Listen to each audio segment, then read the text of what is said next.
There is a photograph in the Mitchell Library in Sydney, catalogued as item number SPF/1138, dated to approximately 1870.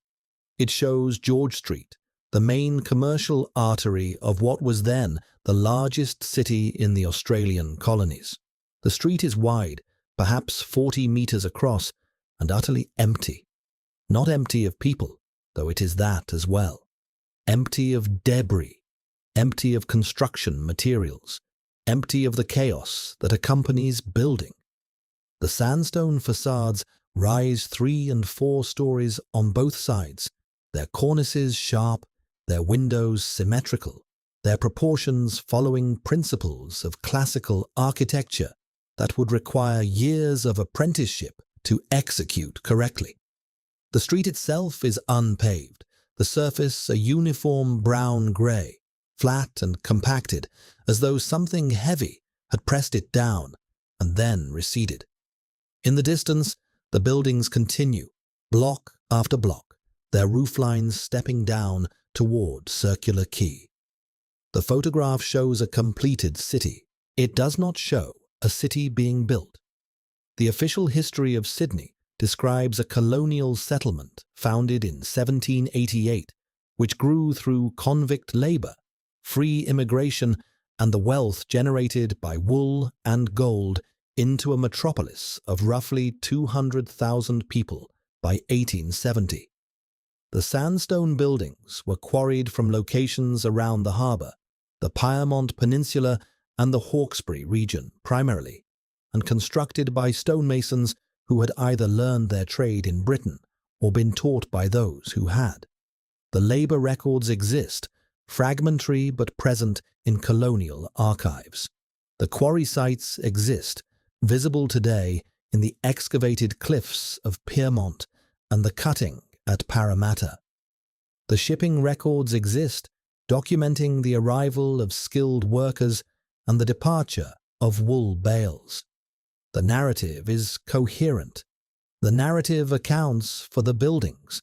What the narrative does not account for is the ground.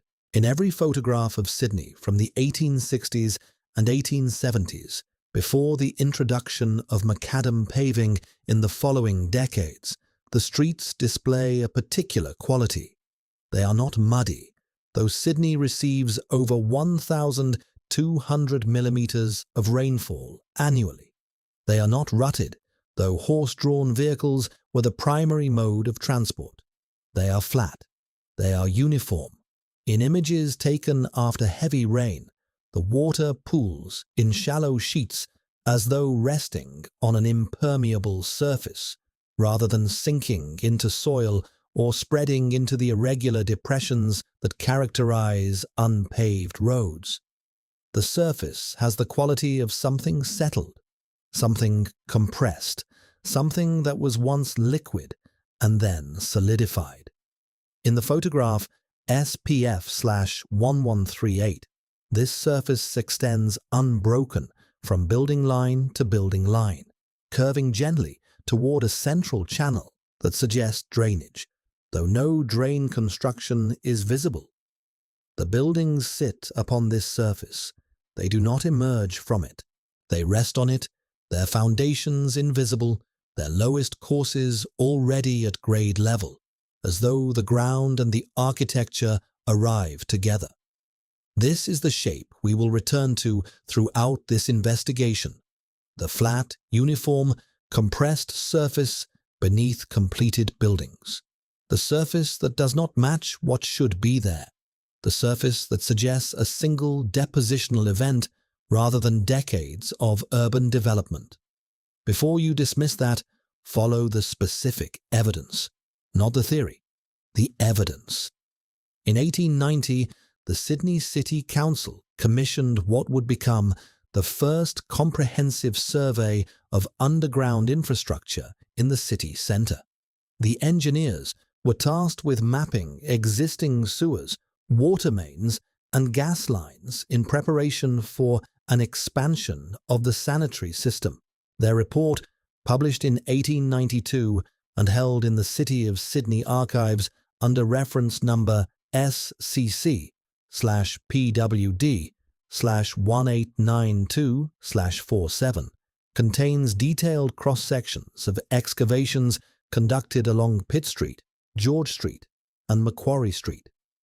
The engineers expected to find the foundations of buildings constructed over the previous century, resting on either bedrock or on fill material deposited during construction.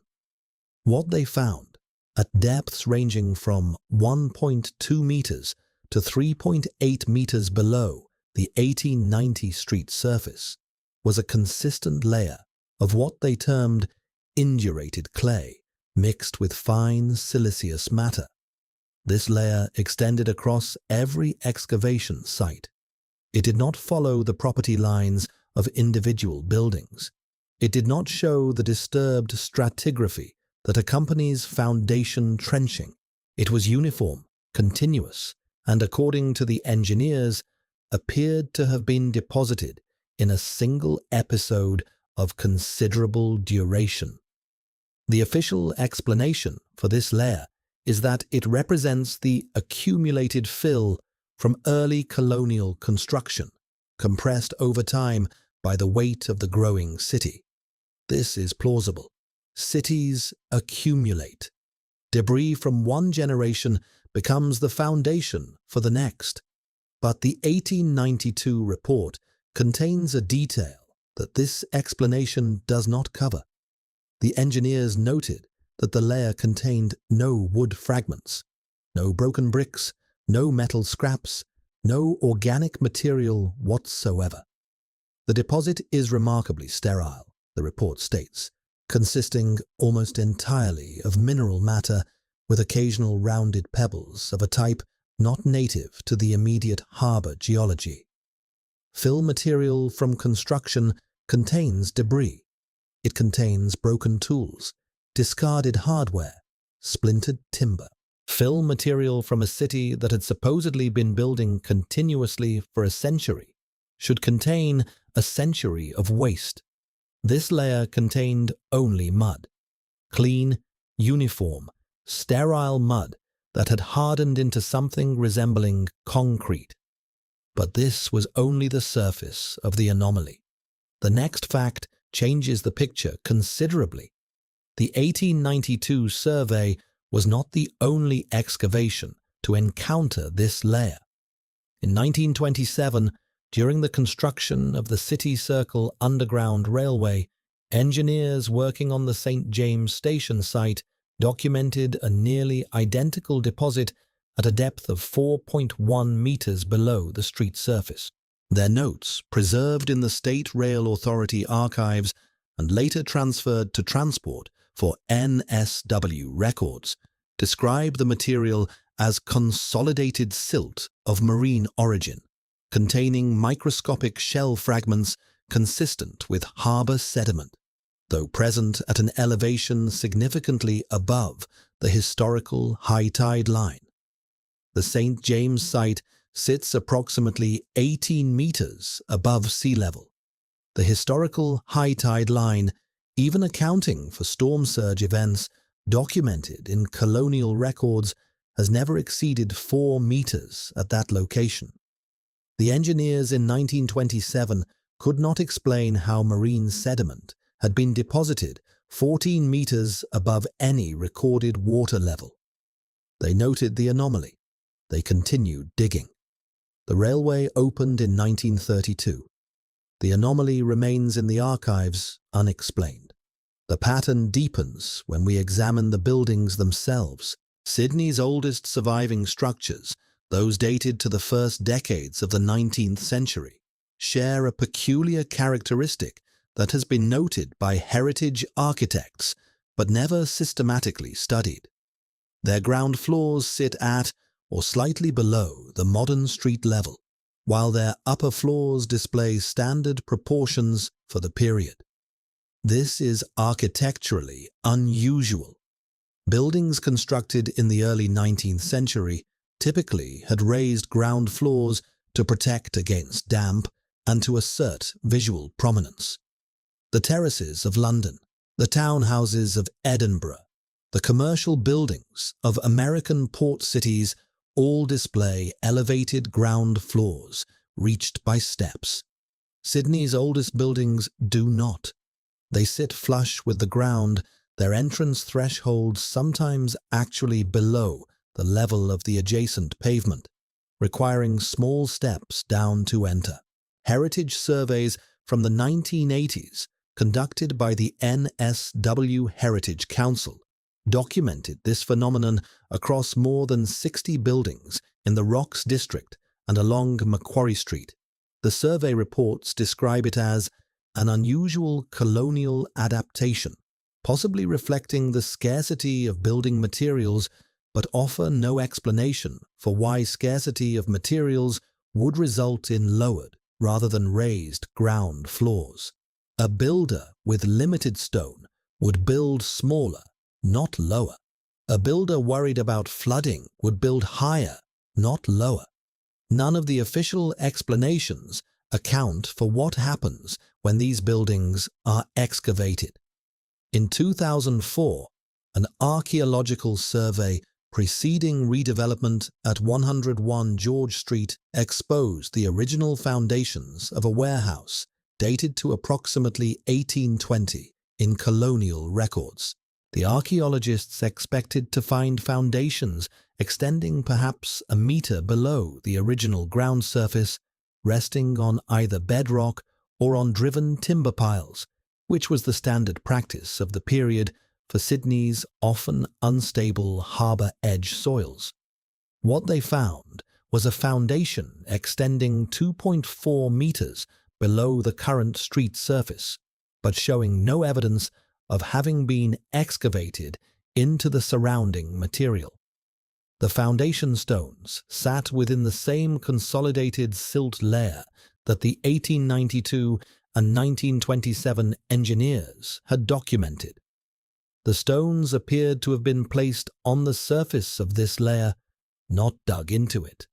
The building had been constructed at what was, at some point, ground level. That ground level was now 2.4 metres beneath the streets of modern Sydney. The archaeologists interpreted this as evidence of significant fill accumulation over the intervening 2 centuries. But their own report notes that the fill above the foundation showed no stratification, no distinct layers corresponding to different depositional events. It was uniform from the foundation level to the modern surface, 2 metres of material, deposited at once, or at least deposited so quickly that no distinct layering had time to form. The image returns, the flat, compressed surface, the buildings resting upon it, the absence of disturbance. We call this history. We call this colonial development. We call this the accumulated work of generations, each building upon the previous, each layer representing decades of growth and change. But the stratigraphy tells a different story. The stratigraphy tells a story of a single event. A city that existed before the surface we now walk upon was deposited, a city that was covered, and then, somehow, cleared. The sandstone facades, the classical proportions, the Georgian windows with their precise 12-pane divisions, these were not built upon the mud. They emerged from it. Consider what this means for our understanding of the photographs. The image SPF/1138, with its empty street and its completed buildings and its flat, uniform ground, is not a photograph of a city under construction. It is a photograph of a city under excavation. The workers visible in other photographs from the same period, standing with shovels and carts and wheelbarrows, are not building. They are removing. They are clearing the solidified mud from doorways that had been buried.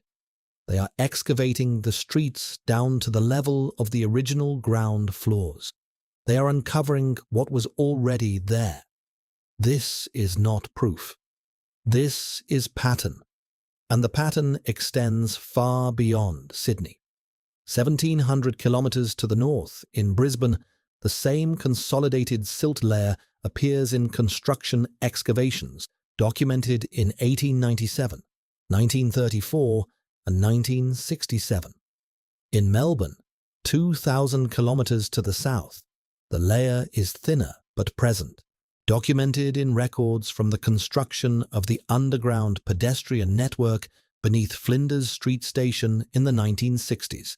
In each city, the layer sits at approximately the same depth relative to sea level, between 3 and 5 meters above the current high tide line.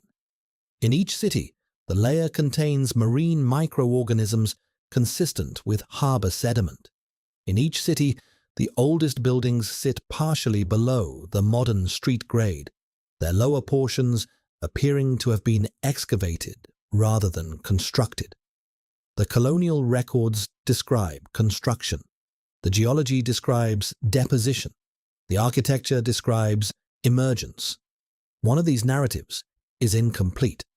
The question is which one, and what the completion would require us to accept about the cities we inhabit, the ground we walk upon, and the catastrophes that have been removed from the record not through conspiracy, but through the simple human tendency to explain the inexplicable as the ordinary.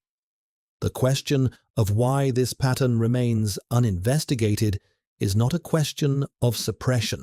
It is a question of categories. Academic funding flows through established channels, and those channels have names: geology, archaeology, architecture, urban history. The phenomenon we are describing falls precisely between all of them, belonging fully to none. A geologist examining sediment stratigraphy in Sydney would not think to correlate findings with architectural anomalies 3 kilometers away.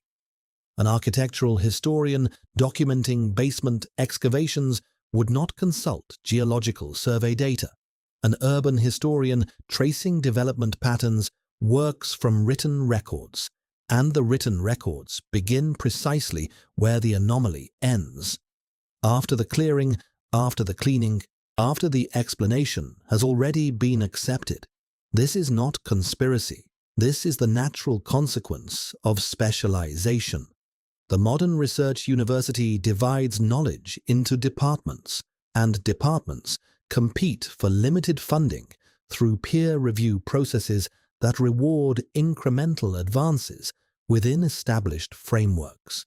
A geologist who proposes that Sydney's buried architecture requires catastrophic reinterpretation of accepted flood chronology is not suppressed.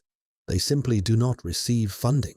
Their proposals do not pass peer review because peer review, by design, evaluates claims against existing paradigms.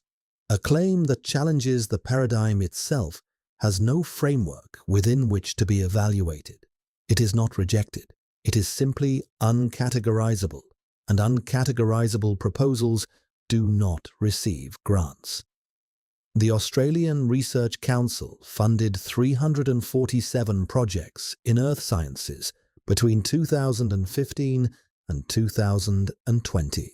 Not one examined the relationship between 19th century urban excavation records and regional sediment chronology. This is not because anyone decided the question was forbidden. It is because no one thought to ask it. The question does not exist within any funding category. It falls into the gap between geology and history, between natural process and human settlement, between what we call the past and what we call the built environment. Questions that fall into gaps do not get investigated. They get forgotten. The peer review system compounds this structural blindness. A paper proposing catastrophic mud flood burial of existing structures would require reviewers from multiple disciplines: geology, archaeology, architectural history, hydrology, urban studies. But interdisciplinary review panels are rare, difficult to assemble, and tend toward conservative consensus. A geologist reviewing such a paper would note that the sedimentological claims lack standard formation analysis. An archaeologist would note that the architectural claims lack excavation documentation meeting contemporary standards. Each reviewer, applying the standards of their own discipline, would find the paper lacking, not because it is wrong, but because it does not fit the methodology of any single field. This is how institutional structures create blind spots without anyone intending to create them. The blind spot emerges from the system's normal functioning, not from its corruption. Consider what would be required to investigate this properly. You would need a team combining expertise in historical sedimentology, 19th century construction techniques, archival research in colonial records, ground-penetrating radar operation, and stratigraphic analysis. Such teams exist for major archaeological projects, Roman sites, Egyptian tombs, prehistoric settlements. They do not exist for investigating 19th century Australian cities, because 19th century Australian cities are not considered archaeological subjects. They are considered modern, and modern cities are not funded for excavation. The categorical assumption that anything from the 1800s is documented, known, explained, prevents the formation of the research teams that could test whether the assumption is true. Heritage New South Wales maintains detailed records of buildings constructed before 1900. These records are used for preservation decisions, zoning variances, historical tourism. They are not used for stratigraphic investigation because stratigraphic investigation is not part of the heritage framework. When the Conservatorium of Music underwent renovation in 2001, workers discovered a complete basement level that did not appear in any architectural drawing. The discovery was documented, photographed, and filed under construction anomaly. No soil samples were taken. No sediment analysis was performed. No one asked why a building designed by Francis Greenway in 1821 would have a hidden basement filled with hardened clay deposits. The question was not suppressed. It was simply not asked, because asking it would have required categories that do not exist in the heritage assessment framework. The technology to resolve this question exists. It is not exotic or expensive. It is used routinely on construction sites across Sydney every month. Ground-penetrating radar can map subsurface structures to depths of 15 meters with resolution sufficient to identify walls, floors, void spaces, and sediment boundaries. A systematic GPR survey of the rocks district, covering perhaps 2 square kilometers, would cost less than a single season of standard archaeological excavation. It would produce a complete 3-dimensional map of everything beneath the current street level, showing the relationship between visible architecture, buried architecture, and intervening sediment layers.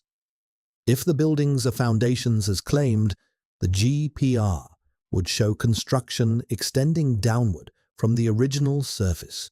If the buildings are buried upper stories, as the pattern suggests, the GPR would show intact structures beneath sediment that was deposited on top of them. The technology exists. It is not classified. It is not controlled.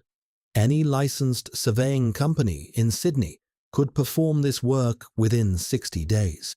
But no one commissions it, not because the technology is unavailable, but because commissioning it would require someone with budget authority to believe the question is worth asking. And believing the question is worth asking requires first entertaining the possibility that the accepted history might be incomplete. This is the catch that keeps the silence intact. You cannot investigate a possibility you have already categorized as impossible. You cannot fund a question you have already answered. The institutional certainty precedes the investigation, and investigation requires institutional doubt. The system is not designed to doubt its own categories. It is designed to operate within them, efficiently, productively, and with complete confidence that the categories describe reality. Consider what a positive GPR result would mean, not for the conspiracy theorists, not for the alternative history community, but for the institutions themselves.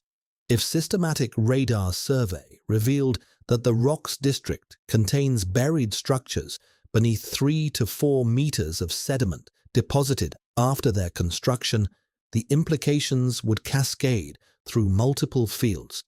Geological chronology for the Sydney Basin would require revision. Colonial records would require reinterpretation. Heritage assessments would need to account for structures that do not appear in any archive. The cost of this revision, not financial cost, but institutional cost, would be enormous. Careers built on accepted chronology would face questions. Textbooks would require rewriting. Tourism narratives would need adjustment. Against this institutional cost, the benefit of answering the question appears negligible. Why spend resources to potentially destabilize what everyone already agrees upon? The rational institutional choice is to not look, and so no one looks. Optically stimulated luminescence dating could determine when the sediment surrounding these buried structures was last exposed to sunlight. The technique is standard for geological research, costs approximately $400 per sample, and produces results within weeks. A dozen samples taken from different depths around known buried structures would establish whether the sediment was deposited gradually over decades or rapidly in a single event. The technology is routine. The laboratories are local. The methodology is established. No one has applied it to Sydney's buried architecture because no one has asked the question that would make such application relevant. LiDAR surveys of undeveloped areas surrounding Sydney, the Blue Mountains, the Cumberland Plain, the coastal zones, could reveal landforms consistent with catastrophic water flow at scales larger than any documented flood. This technology is used for bushfire management, erosion studies, and infrastructure planning. It has mapped the topography of every square kilometre of Greater Sydney with sub-metre accuracy. No one has analysed this data for evidence of large-scale hydraulic events because the existing paradigm holds that no such events occurred in the relevant time frame. The data exists. The analysis tools exist. The researchers who could perform the analysis exist. What does not exist is the funding, and what prevents the funding is the category. There is no grant program for investigating events that official chronology says did not happen. This is the architecture of forgetting, not deliberate, not conspiratorial, simply structural. The institutions we have built to investigate the past are designed to investigate the past we have already agreed upon. They are not designed to discover a different past. They are designed to fill in details, to refine chronologies, to add nuance to established narratives. The possibility that the established narrative might be fundamentally incomplete is not something they are structured to consider. And so the possibility persists in the gaps, in the basement windows at ankle height, in the excavation records that mention but do not explain, in the sediment layers that describe deposition while the architecture describes emergence. The window frame sits there still, 8 inches above the current sidewalk in the rocks. Thousands of people pass it every day.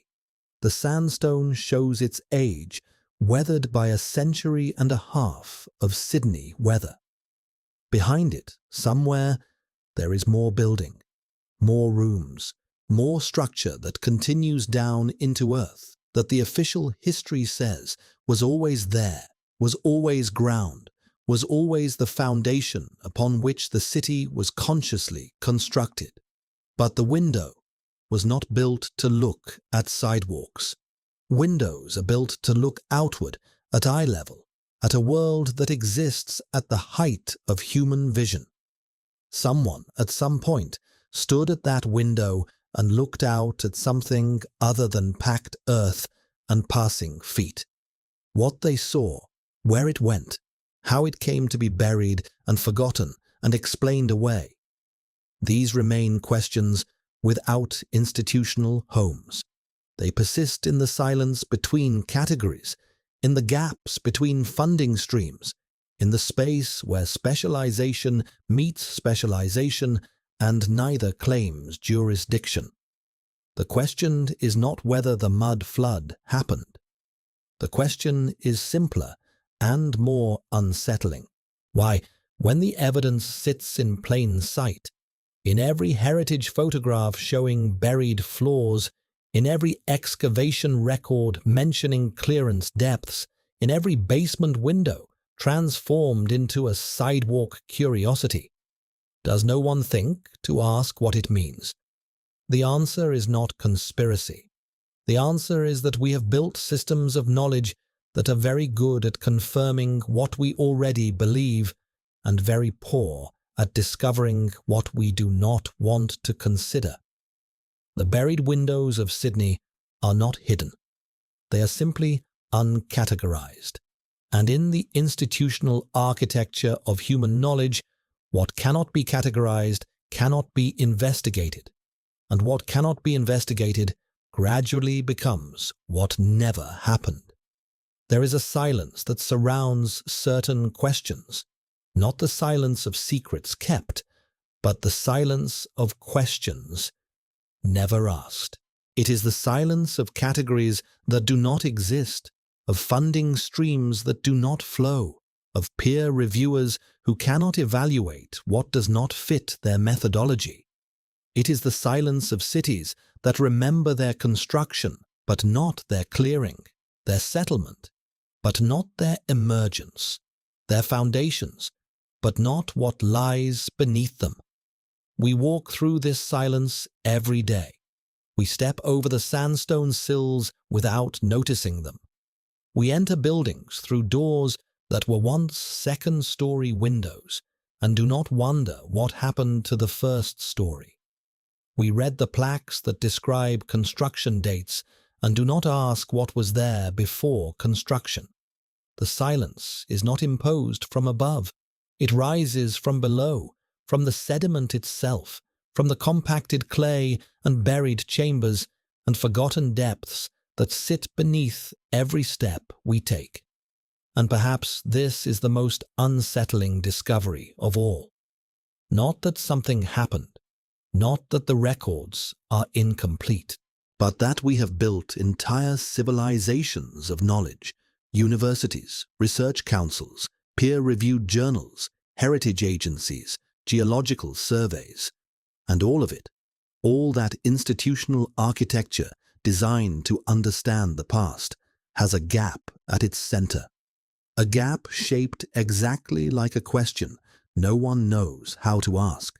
A gap the width of a basement window, the depth of a cleared street, the silence of a century and a half. The window at Argyle Place does not answer the question. It simply marks where the question begins, where the pavement ends, where the category fails. Below it, Sydney continues downward into depths we have not mapped, through sediment we have not dated, past structures we have not documented. The buried city waits there, neither secret nor revealed, neither proven nor disproven. It waits in the space between what we know how to ask and what we have the institutional capacity to investigate. It waits in the silence. And the silence is very, very large.